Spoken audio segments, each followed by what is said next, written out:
兄弟，你看这街两边这附近都是金爷的地盘。知道这周围的人为金爷工作的有多少？多少？上千人。这么多？兄弟，你是个聪明人，但有的话呢，我还不得不说。你说，不是每一个人都能到金爷身边工作。我看好你，把你推荐给金爷。你呢，虽然是金爷的同乡故友，但是金爷这个人看人，他还是要看你有没有本事。你将来在金爷的手下干的好与坏，有没有出息，是否能得到金爷的信任，还是得看你自己，知道吗？我知道。那就行。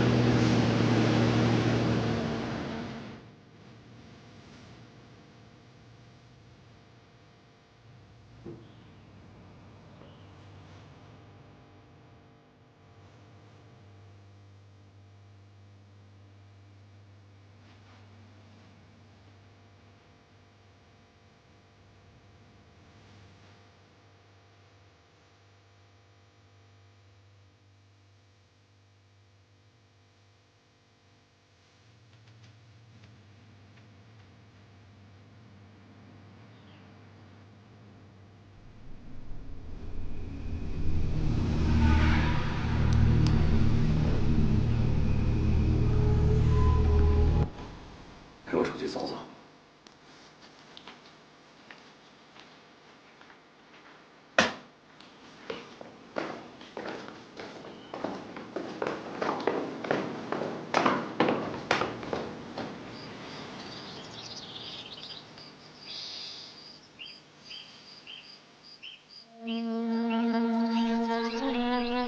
多的话我也不用说了。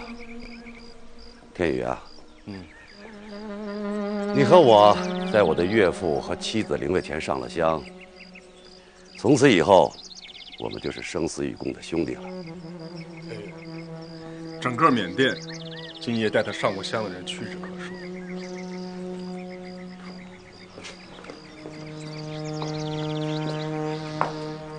我明白，老大。老大，老大，对，老大。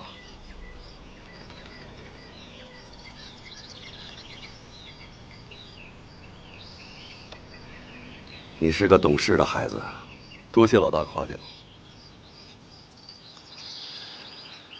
感情好，归感情好。天宇啊，我和国内的人不一样，在工作上我不讲感情。在工作上我也不会客气的，只看能力。希望你能够迅速习惯。好，这是第一点。第二点，在工作上我只走现金，没有条子，没有账，但是不允许贪污。我明白。第三点，不许出卖我，不许出卖兄弟。我知道。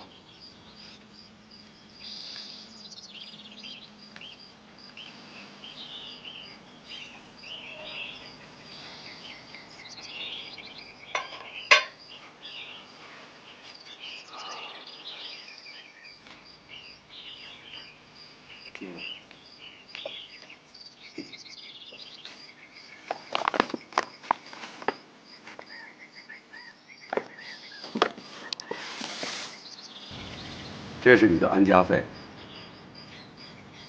谢了。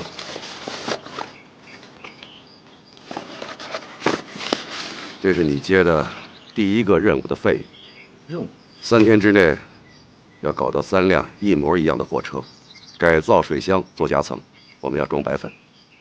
同时要搞到3副可以自由出入边境的军方牌照。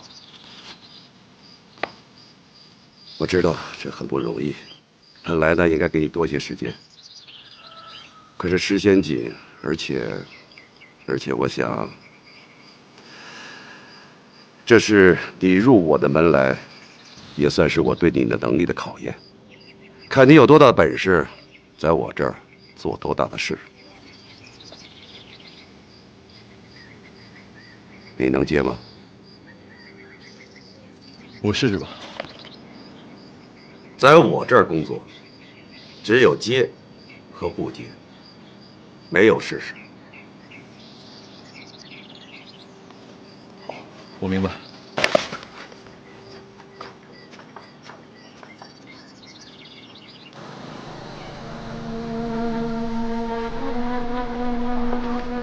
胆子够大的兄弟，这么难的活你说接就接了啊！你刚跟金爷的时候，不也接受这种考验了吗？是，让我一个人去仰光收一笔账，没你这个难，不过也够呛。金爷是要重用你。你看啊，这次如果你用最短的时间把活干得漂亮，以后国内的馅儿这方面的买卖就你一手掌控了。好好干，兄弟，前程无量。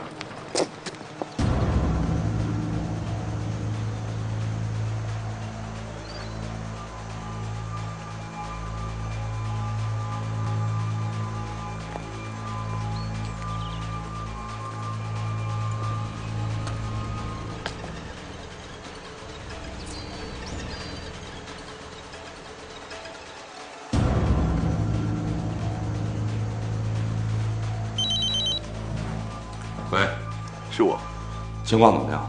一切顺利。我接到了第一个任务，什么任务？就是3天内搞到3辆一模一样的货车，并把货车改装成能装毒品的。哦，对了，还有就是搞到3副能自由出入边境的军方牌照。3辆货车，他想变魔术啊？我知道这很难，但我必须完成任务，取得他对我的信任，我才能打入他的活动核心。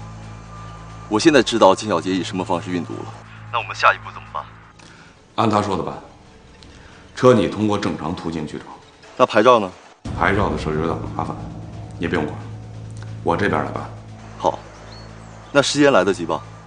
我尽快吧。既然金小杰这么信任你，怎么会让他失望？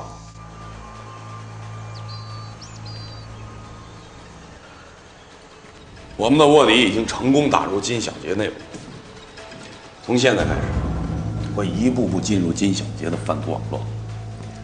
我们现阶段的任务是要摸清境内境外金小杰贩毒网络的组织和人员。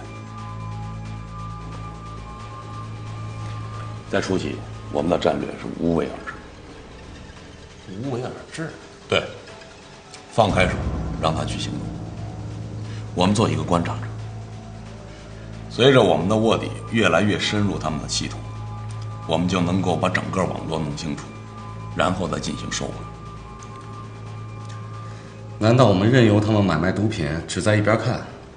当然不是，暂时的无为而治是针对金小杰和他的直接下家。我们要让他顺利的完成交易，这样金小杰才会接着出手，我们才能够继续摸清他的毒品网络。而当金小杰的毒品流入到境内的买家手中，我们可以对他的下家进行围剿追捕，不让毒品流入社会。这样，金小杰认为只是下家出了问题，跟他没有关系，他没有暴露，所以他也不会缩头。对，我们现在要全力配合卧底，完成金小杰交给他的任务。老杜，你负责协调有关部门，尽快把车牌搞定。好。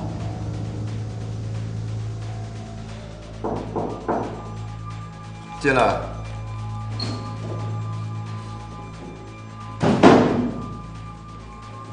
说吧，什么事？有点麻烦你了。别客气，说吧。从今天开始，把所有的事儿都放下，盯住这2个女人，她们的一言一行、一举一动，都不能放过。我一直以为你很感情用事，是吗？你赶紧。